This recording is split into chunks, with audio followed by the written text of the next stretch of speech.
Assalamualaikum warahmatullahi wabarakatuh. Halo teman-teman semuanya.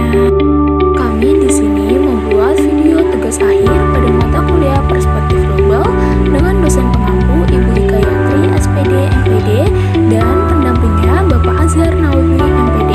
Kami dari Prodi Pendidikan Guru Sekolah Dasar, Fakultas Keguruan dan Ilmu Pendidikan Universitas Muhammadiyah Profesor Dr. Hamka, tahun 2023. Kami dari kelas 3 kelompok 2 yang terdiri dari Bunga Fajrani Hakim, Vini Oktaviani, Melinda Ekawati, Arum Permatahati, Wido Herlambang, Vanessa Oktaviani. Dalam video ini kita akan membahas mengenai perang Rusia-Ukraina dengan hubungannya terhadap kestabilan politik dan ekonomi dunia. Apa aja sih yang perlu kita bahas di video ini? Yang pertama, itu adalah latar belakang terjadinya perang Rusia dengan Ukraina. Nah, yang kedua, itu pengaruh kestabilan politik dunia akibat perang Rusia-Ukraina. Ketiga, itu pengaruh kestabilan ekonomi dunia akibat perang Rusia-Ukraina. Yang terakhir, itu ada dampak-dampak yang terjadi pada dunia akibat perang Rusia-Ukraina. Latar belakang terjadinya perang Rusia dengan Ukraina. Ukraina merupakan pecahan dari bagian Uni Soviet pada 1997 yang mendirikan negara secara demokratis. Rusia menganggap bahwa dirinya dan Ukraina merupakan satu identitas. Lalu Ukraina mulai merapatkan diri kepada NATO dan bagian barat yaitu Eropa.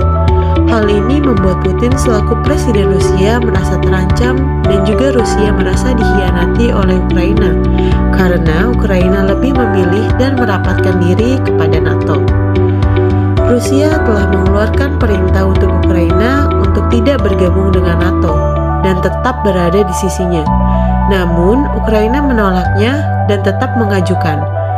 Lalu ada beberapa yang jadi pertimbangan kekesalan Rusia pada Ukraina, yaitu secara ekonomi dan juga politik. Rusia mengeluarkan ultimatum kepada seluruh negara yang ingin ikut campur atau bergabung untuk membela sebelah pihak. Rusia tidak akan segan untuk memberikan serangan kepada negara tersebut. Maka dari itu, tidak ada pergerakan yang signifikan dari negara-negara lain untuk menjadi jalan tengah atau penghubung di antara Rusia dan juga Ukraina. Rusia mulai menyerang Ukraina pada 24 Februari 2022 hingga mengakibatkan adanya ledakan di sejumlah kota besar di Ukraina. Pada waktu itu, situasi di perbatasan Rusia dan Ukraina tampak mencekam. Rasanya seperti adegan dari Perang Dingin. Presiden Rusia yaitu Vladimir Putin mengumpulkan ribuan tentara di perbatasan Ukraina. Banyak yang menduga-duga Rusia akan melancarkan invasi ke negara tetangganya. Kemungkinan akan terjadi pertumpahan darah antara timur dan juga barat.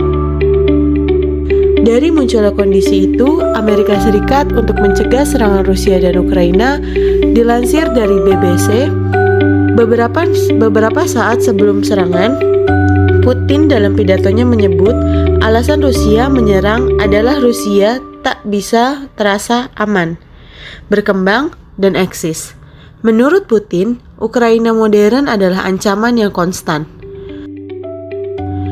Setelah Rusia dan Ukraina menjadi negara merdeka, kedua negara menjalin hubungan diplomatik pada 14 Februari 1992. Setelah itu, berbagai perjanjian dan kerjasama ditandatangani pada 1997. Perubahan kepemimpinan yang membawa Ukraina ke barat dan menyebabkan perang Rusia semakin berkurang. Selain itu, Ukraina juga ingin menjadi anggota Uni Eropa dan dalam perkembangannya kemudian menginginkan pemimpin Ukraina pro-Eropa tersebut menjadi anggota NATO. Di bidang ekonomi, pada tahun 2006 juga terjadi perselisihan antara Rusia dan Ukraina mengenai pasokan gas. Rusia adalah produsen minyak dan gas alam bagi banyak negara Eropa, termasuk Ukraina. Ukraina sendiri sangat bergantung pada pasokan gas dari Rusia dan merupakan jalur transit pasokan gas dari Rusia ke Eropa. Dalam hal kerjasama gas, pada 1 Januari 2006, pasokan gas dari Rusia dihentikan karena kenaikan harga. Ini berlangsung sampai perusahaan gas memotong pengiriman karena Ukraina gagal membayar utang dan denda ke Rusia. Ini mencegah ekspor gas ke Eropa. Konflik Rusia-Ukraina dapat dilihat sebagai urusan internal antara kedua negara. Namun, krisis Ukraina juga telah membangkitkan minat banyak pemangku kepentingan, termasuk Amerika Serikat, karena kehadiran Ukraina sebagai kehadiran yang cukup penting di perbatasan dengan Rusia memiliki nilai strategis tidak hanya bagi Rusia, tetapi juga bagi negara-negara Eropa Barat.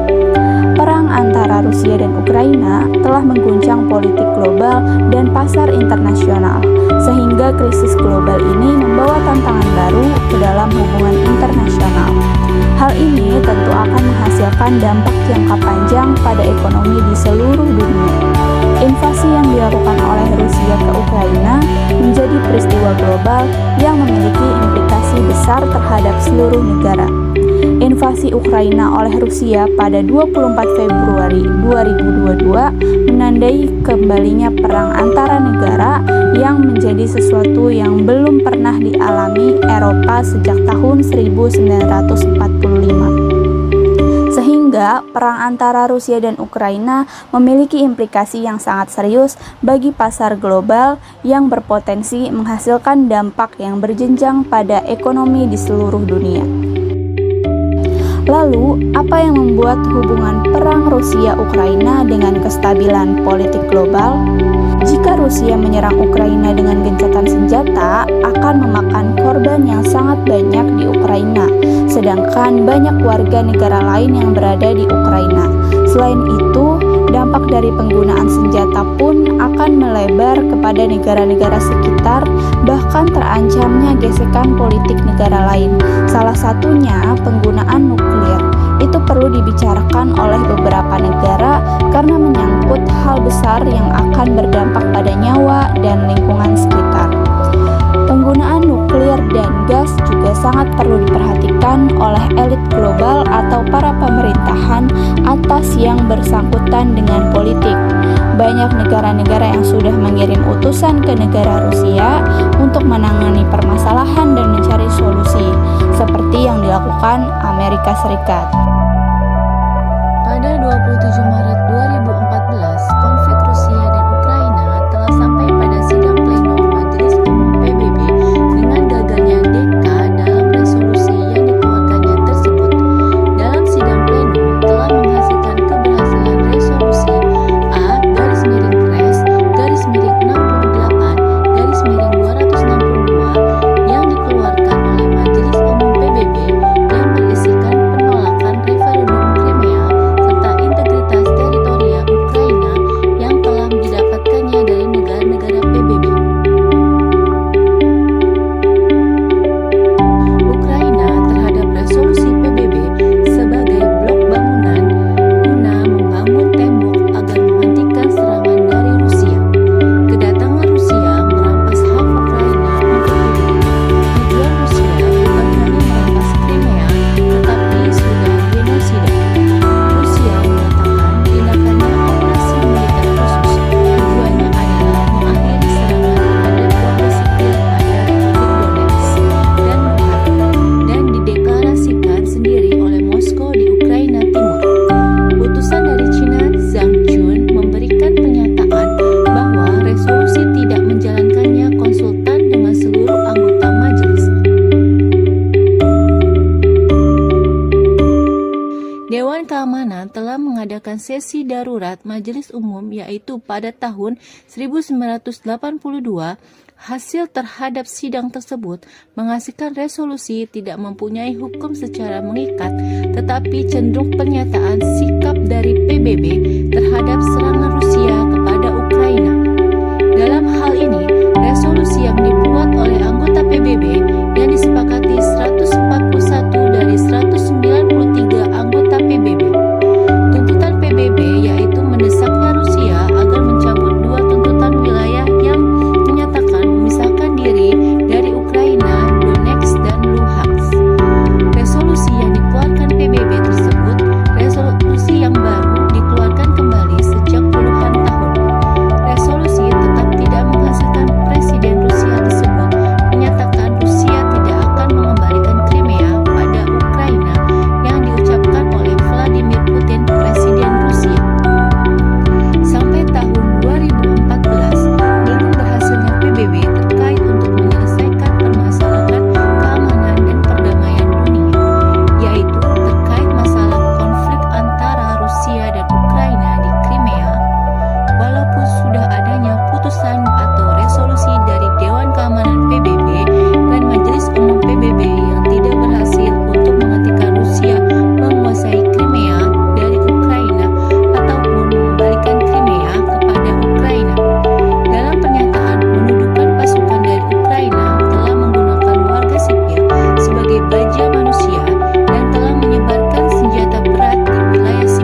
Pengaruh kestabilan ekonomi dunia akibat perang Rusia dan Ukraina.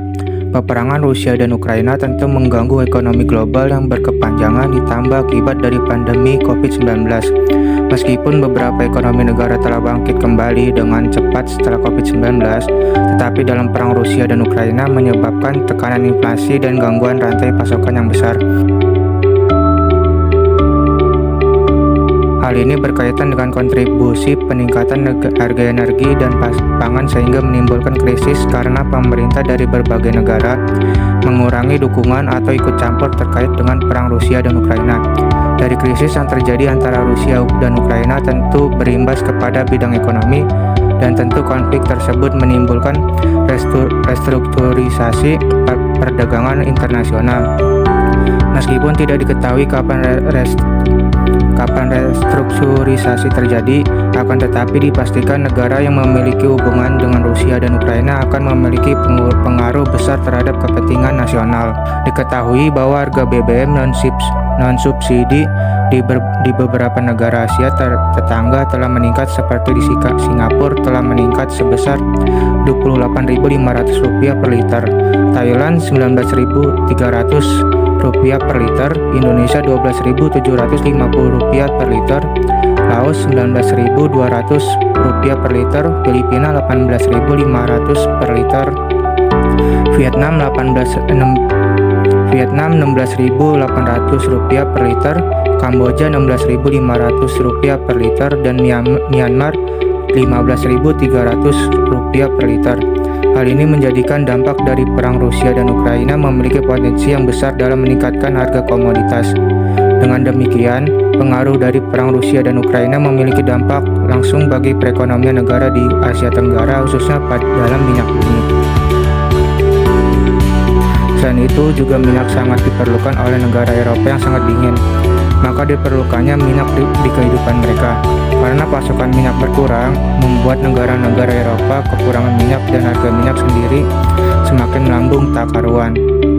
Begitu pula dengan bidang pangan. Rusia adalah pemasok gandum terbesar. Dikarenakan hal ini, akhirnya pasokan gandum pun berkurang. Lalu di KTT G20 memberikan solusi atau alternatif agar pasokan gandum dapat diambil dari negara India. Hal ini dilakukan agar bidang pangan tetap stabil di era perseteruan Rusia dan Ukraina. Dampak-dampak yang terjadi pada dunia akibat perang Rusia-Ukraina. Invasi yang dilakukan Rusia terhadap Ukraina tidak hanya memberikan dampak yang hebat pada kerusakan fisik yang terjadi, tetapi juga dirasakan oleh pasar modal Rusia. Bursa saham Rusia turun drastis hingga 33% pada penutupan sesaat setelah militer Rusia melakukan penyerangan kepada Ukraina. Perdagangan saham di Rusia sempat diberhentikan pada awal-awal perdagangan, tetapi akhirnya kembali dibuka dan diperdagangkan di antara para investor. Selain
diperlukan untuk menstabilkan kondisi dalam negeri dan mencegah terjadinya krisis kemanusiaan. Kebijakan ini sudah menjadi penanda bahwa tindakan-tindakan represif yang dilakukan oleh Rusia telah berdampak besar pada pasar pangan di dunia. Hal ini dikarenakan bahwa Ukraina dan Rusia merupakan pemasok utama pangan dunia. Salah satunya adalah gandum dan jelang yang hampir sepertiga kebutuhan masyarakat global. Larangan ini mungkin akan mengembalikan memori pada keadaan pasokan global tahun 2011 ketika harga berada pada titik tertinggi. Kondisi ini juga telah disadari sebelumnya oleh beberapa pihak di luar Ukraina. Materi ini dapat disimpulkan dari berbagai bahasan dalam konflik perang Rusia dengan Ukraina adalah pada awalnya Ukraina merupakan salah satu kesatuan wilayah dengan Kiev sebagai pusatnya yang saat ini merupakan ibu kota Ukraina di bawah naungan Uni Soviet. Namun, pada tanggal 24 Agustus 1991, Ukraina memisahkan diri dari Rusia dan mendeklarasikan kemerdekaannya. Tahun 1994, Ukraina bekerja sama dengan North Atlantic Treaty Organization atau NATO yang mayoritas berisikan negara Uni Eropa. Ukraina tidak bergabung dengan NATO, melainkan hanya melakukan kerjasama dengan ditandatanganinya Perjanjian Asosiasi Uni Eropa, di mana fokus utamanya adalah mengenai isu ekonomi dan sosial. Hal tersebutlah yang membuat Rusia marah besar. Kemudian, pada tahun 2008, Presiden Yushchenko dan Perdana Menteri Yulia Tymoshenko berusaha agar Ukraina mau masuk ke NATO. Presiden Putin masih menolak keras jika Ukraina bergabung dengan NATO karena dinilai hal tersebut akan berbahaya bagi kedaulatan Rusia.